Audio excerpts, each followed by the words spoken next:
we have come to the renaming of variables in the 3-address code. And we use the dominator tree for that. So we start in the root, and I mean in the start vertex, and traverse the dominator tree. And when we come to a vertex, we go through its 3-address code statements one at a time, and first look at the right-hand side, I mean the values that we want to read. And if we have a variable x, then we want to replace that variable with the top of the stack of x. Okay, and then when we have gone through all the operands, the right-hand side operands, we check the left-hand side operand or operands. In 3-address code, there is only one operand, but in some cases there can be multiple destinations. And when we rename them, we start with creating a new variable and push it on the stack of that variable and replace the operand with a new version. When we have gone through all the 3-address code in that vertex, we check the successor vertices, and if there is a phi function in that successor. If there is, then we want to replace the operand corresponding to our vertex. So if we are in U and we have a successor V, then there is an edge U to V, then there is a particular operand corresponding to this edge in the phi function, and we replace that.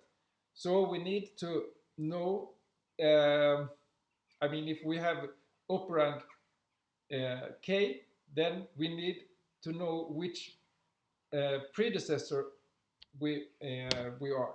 It should be the same. I mean, they must correspond. The proper predecessor and the proper operand must match perfectly. Otherwise, it's total chaos. Okay, so when we have done that, we continue the renaming with each child in the dominator tree. It does not matter which child, just one child, and then the rest. When we have done all this, we pop all the rename stacks that we have pushed something on for vertex U. So this is the rename, and if we have a statement T such as like this, then the right-hand side it's B and C, and we replace each with the top of the stack for each variable. And for the left-hand side, which in this case is only A, we increment the take the current value of a counter and increment the counter later on, like there, and push this new version. Actually, here we just push the value of the counter and replace the variable in this statement. Okay, so here is this important which pred function. We go through each successor of U, and we need to know which predecessor U is of V.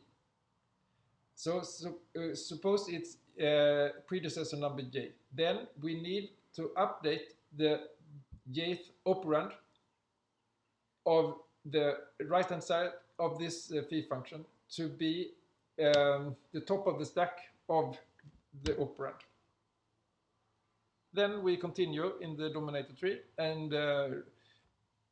do this for each child of U, and then finally pop everything that we pushed when we were in U. This algorithm inserts phi functions in a suitable way. There are special cases where a fee function is actually not needed. If we have like this,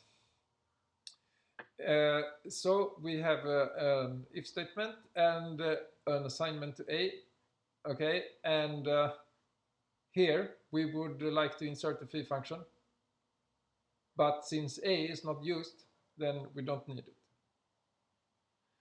Okay, so should we check if there will be a use, I mean, if a fee function is useful or not to insert? In general, it's not worth the effort. I mean, it takes more time to check it than what we save by reducing the memory usage of the compiler. For some short basic blocks, it can be worthwhile. For instance, if a variable, the first thing that happens is that it is overwritten, then that fee function is not needed. Okay. Another important remark, or at least another remark, is that the variable versions, they are not very much needed, except for one very important algorithm called partial redundancy elimination on SSA form, which means SSA pre. But normally, we don't need to put these indices on variables. We can just create a new temporary variable without any mentioning of the original variable. They are not needed. But if we do this, then we need to have the original variable name as well.